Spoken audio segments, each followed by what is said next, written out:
Okay, guys, so your assignment for today is to do Axel skill N2, and you got to get to a smart score of 70.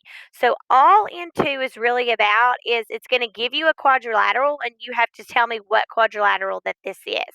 So, if you have this graphic organizer that was either attached to your Google Classroom if you're doing stuff online, or it was printed out and it was put with your AMI packet, this would be a really good resource to use right now. So if you have that, get that out so you can look at it with me. So the main thing that you need to know about this graphic organizer is that this is kind of like a tree. So a rhombus, since it's placed underneath a parallelogram, it's also a parallelogram. So if something's it's a rhombus and it's a parallelogram. If something's a rectangle, it's a rectangle and it's a parallelogram because a rectangle is under a parallelogram. So if you choose that something is a square is at the very bottom of this like tree. So a square is also going to be a rhombus, it's also going to be a rectangle, and it's also going to be a parallelogram. So anytime that you think something's a square, you need to select all four. Okay?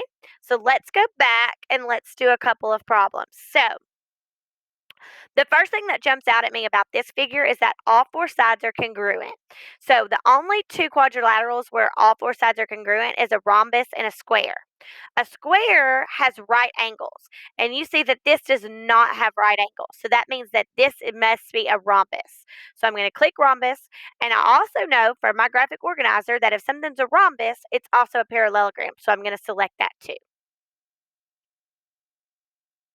Okay, so here is the other figure where all four sides are congruent. But you see, with this figure, we have four congruent sides and we also have four right angles. If you have four right angles and four congruent sides, you know it's a square. Well, what did I tell you earlier about squares? Squares are at the very bottom of our tree on our graphic organizer. So a square is also going to be a rhombus.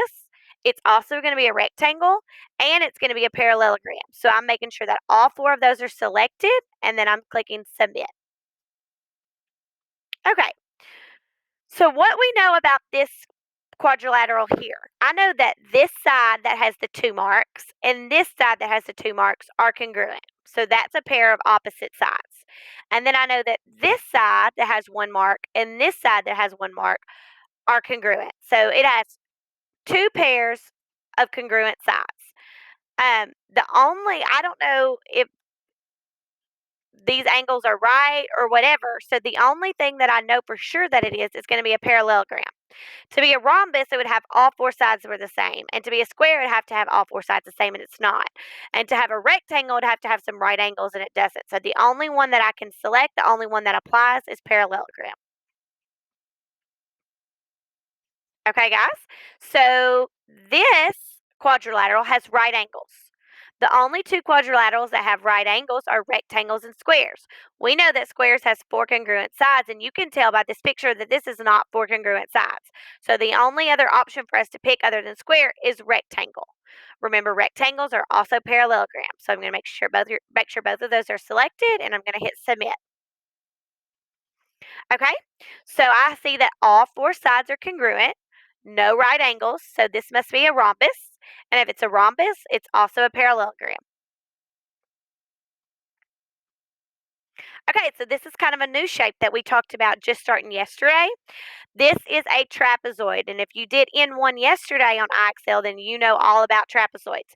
So I know it's not a rhombus because it doesn't have all four sides the same. I just told you that we know it's a trapezoid. It has one pair of parallel sides and then four sides altogether.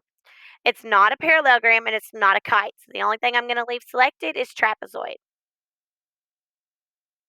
Okay, so this is a kite.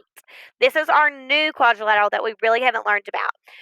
Kites, the two sides that are sitting right beside each other, so see this one mark and this one mark, they're congruent and they're right beside each other. They're called consecutive sides. And then this has two marks, this has two marks. So these two sides are congruent. Those are consecutive sides. That's the one of the criteria for a kite is that the consecutive sides are congruent. So I know I'm going to click kite.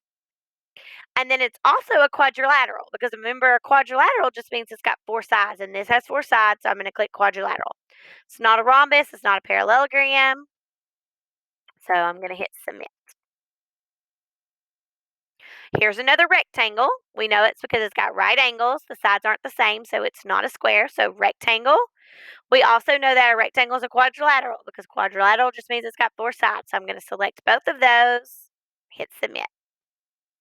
Okay, so this one's a little strange because it doesn't have any markings on it. So the only thing I know about this figure is that it's got four sides, right?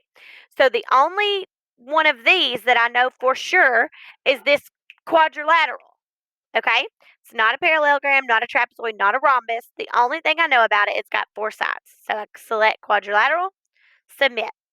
There we are. We're at 70. Y'all let me know if you need help. See you later.